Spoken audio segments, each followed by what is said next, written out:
पति महोदय, इस कारण परिवार वाले उस पर हावी नहीं हो पाते।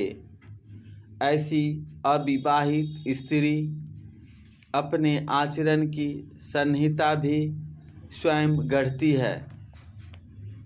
यहाँ केवल उन अविवाहित स्त्रियों की ओर संकेत किया जा रहा है जिनको परिवार ने किसी स्वार्थवश किसी भी प्रकार के जीवन का चुनाव करने का अवसर नहीं दिया है, जो माँ बाप द्वारा तय किए गए जीवन को ही जीने को मजबूर है।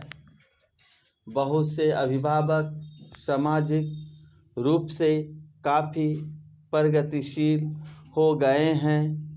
उन्हें यह स्वीकार नहीं है कि धन कमाने वाली बेटी को पराया धन मानकर किसी पराये के साथ घर से विदा कर दिया जाए। अपनी कमाऊ बेटी को अपने ही बनाए रखना उनका ध्येय बन गया है। इस ध्येय तक पहुँचने के लिए वे प्रशंसा बानों का सहारा भी लेते हैं। वैसे तो सब नालायक हैं, पर बेटी बहुत जिम्मेदार हैं। हमें अकेला छोड़ने को तैयार नहीं है, इसलिए शादी का नाम लेते ही गुस्सा हो जाती है। हमारी बेटी तो बेटों से बढ़कर है, सारा घर उसी पर टिका है। जिम्मेदार होने का आला खिताब पाने के बाद बेटी का तन मन धन से माता पिता की सेवा में समर्पित हो जाना स्वाभाविक है। इसमें उसे नैतिक रूप से भाइयों से आगे निकल जाने का मानसिक संतोष भी मिलता है। प्रशंसात्मक ऐसे जुमले वास्तव में एक मनोवैज्ञानिक अस्त्र का काम करते हैं। अपनी हर आज्ञा मनवाने वाले माता पिता बेटी के जीवन के अहम प्रश्न पर उसकी तथाकथित इच्छा के आगे नतमस्तक हो जाते हैं। बेटी की ऐसी इच्छा में उन्हें विद्रोह की गंध नहीं आती, अतः ऐसे में किसी प्रतिवाद या भर्त्सना का प्रश्न भी नहीं उठता है।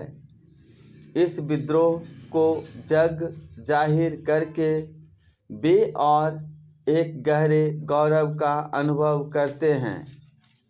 अविवाहित स्थिति को स्वीकार करके बेटी अपने शरीर के नकार को भी स्वीकार कर लेती है। भारतीय परंपरा में शरीर के नकार का ऊंचा स्थान है। शरीर का यही नकार संतों की सबसे बड़ी पहचान है। संतों का अनुसरण करके माँ बेटी बाप का यश बढ़ा देती है। विवाह के लिए बेटी की अनिच्छा के सार्वजनिक प्रचार के पीछे एक विशेष उद्देश्य छिपा रहता है। माता पिता का अपनी सार्वजनिक आलोचना से बचाव। उन्हें इस बात का भी पूरा भरोसा है कि उनके सार्वजनिक प्रचार के प्रतिवाद में बेटी अपने होठ नहीं खोलेगी। खुलकर शादी की इच्छा व्यक्त करना इस वर्ग की शहरी लड़कियों के लिए भी उतनी ही लज्जाजनक बात है जितनी गाँव में रहने वाली लड़कियों के लिए है। अविवाहित स्त्री का गौरव यदि पतिव्रता होने में है तो अविवाहित स्त्री का परिवारव्रता होना ठहरा दिया जाता है। परिवारव्रता को अपना आचरण किन नियमों के अनुसार ढालना चाहिए, ये सब माता पिता द्वारा रचित आचार संहिता में विस्तार से दर्ज कर दिया जाता है।